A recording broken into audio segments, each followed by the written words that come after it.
I am Ferdinand Marcos, and I am the President of the Republic of the Philippines.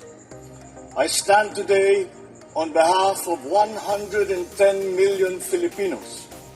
Hey everyone, hello universe, it's me again. Shout out sa inyo mga kababayan. But anyway guys, i-updates po natin itong lakad ng ating First Lady dyan sa Riyadh, Saudi Arabia.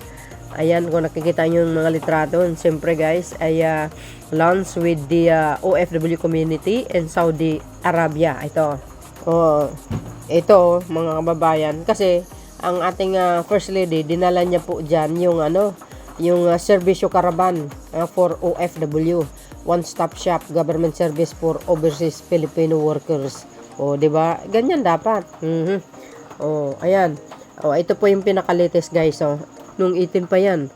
So, ito po yung pinaka-latest niya. Titingnan natin po ang kanyang video. Ayan pa mga bes Sabi niya dito, ayan, with dedicated personnel of the Philippine Embassy and Migrant Workers Office in Riyadh, July 19. Mayroon tayong paunang video dyan na kung saan nagkaroon po ng competition. Ito po ang maganda. At least maganda yung kanyang patimpalak dyan dahil magagaling din ang mga Pilipino, basta Pinoy, pang world class ang boses. Kaya yung iba sa mga kababayan natin na OFW, ayan, nanalo first prize, may second prize.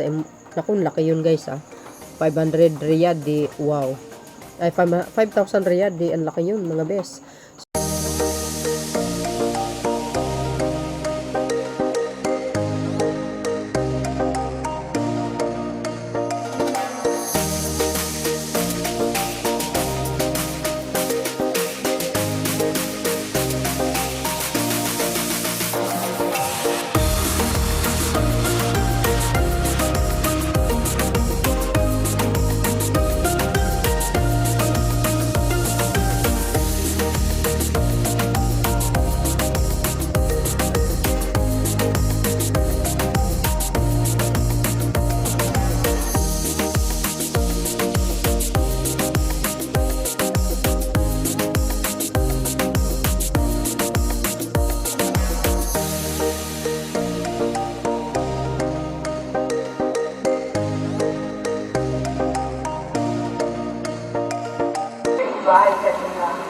One, which is supposed to be a shelter for the females.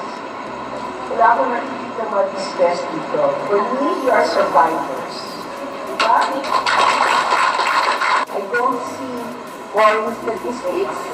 I only hear stories. I see the strength of each and every Filipina. You have endured more than most can imagine. Still, you manage to smile. Still, you manage to help each other.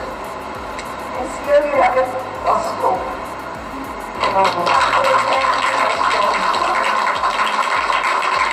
Because of your strength, and because you've never given up, well, she told you the good news. Karamihan sa inyo, mamayang gabi, makakauwi na rin kayo.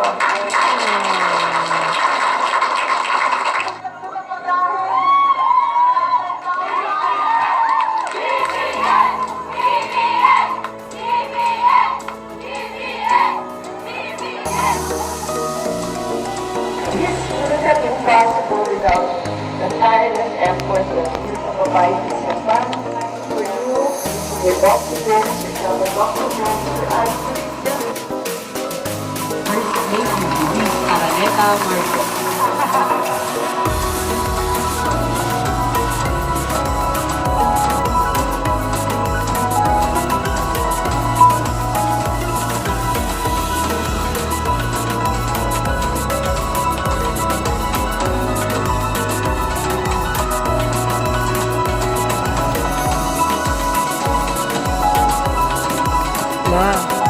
Nagiging judge pala ang ating First Lady guys.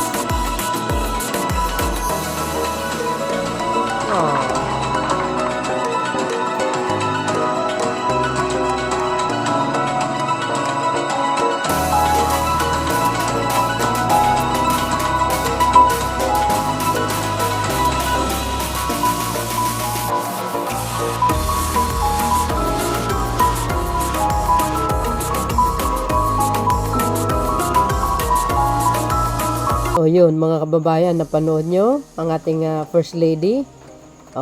Working visit po yan. Hanggang doon, naghahatid po siya ng tulong sa ating mga OFW. Tingnan nyo naman, mga kababayan. Pati sabi ko doon sa unang video ko, pati DSWD kasama eh. O, di ba? Tulong, oh. May mga pampers pa, mga bag. Ayan yun. Yung mga malalaking bag, tulong yan, guys. Para sa ating mga OFW. Naku, may mga pamilya sila doon. Kaya kahit na sa ibang bansa sila, ang Marcos administration, andoon pa rin ang kalinga. Tingnan nyo, mga kababayan. Ito si First Lady, mababaw din ang luha niya, guys. Siguro, talagang hindi natin malubos din na maisip yung yung awa minsan sa kapwa natin. Iyakin talaga ito si First Lady, guys. Tingnan niyo naman ang tulong na pinagkaloob niya sa ating mga kababayan. Kasamang DSWD, ang PAW, hanggang doon, guys. Pati may kasama pa talaga ang mga staff ng DSWD natin. Kumpleto ang tulong niyan, mga kababayan, pati yung yung patimpalak, mga kababayan, judges pala siya, di kayo naloka. Wow. So the time na yun, may mga OFW na uuwi. Tingnan nyo yung sigaw nila, BBM, BBM. Ang sabi kasi ng mga iba, guys, mostly OFW, mga Duterte daw, medyo mali yata ang kanilang mga pinapakalat ng fake news. Ayan, si First Lady, trabaho pa more. Kahit sabi ko nga, di ba? Kahit hindi elected official yan, pero tingnan nyo naman, todo support siya kay Pangulong Marcos Jr. At yan po ang isa sa mga dahilan kung bakit hindi po siya nakasama sa US. Okay? Pero binibigyan ng maling ng pag-iisip ng mga DDS. Kasi takot daw sa mga US police baka mahuli. Parang ganun ang datingan. Puro fake news, grabe. Although, nagsalita na yung mama ni Mr. Tantuco, pinupolitika talaga eh. Kasi atat na atat sila umupo sa Malacanang. Kaso lang hindi sila makakaupo. Ay nako, trust me, mga kababayan. Hindi na makakaupo mga yan. Kaya saludo ako sa Marcos administration, kay FL, talaga naman trabaho din ito, mga bes, diba? Ilang taon na si FL? 60 plus na ba si First Lady? Tingnan nyo, trabaho pa more. Working visit niya sa Riyadh. Sa bagay, talaga namang,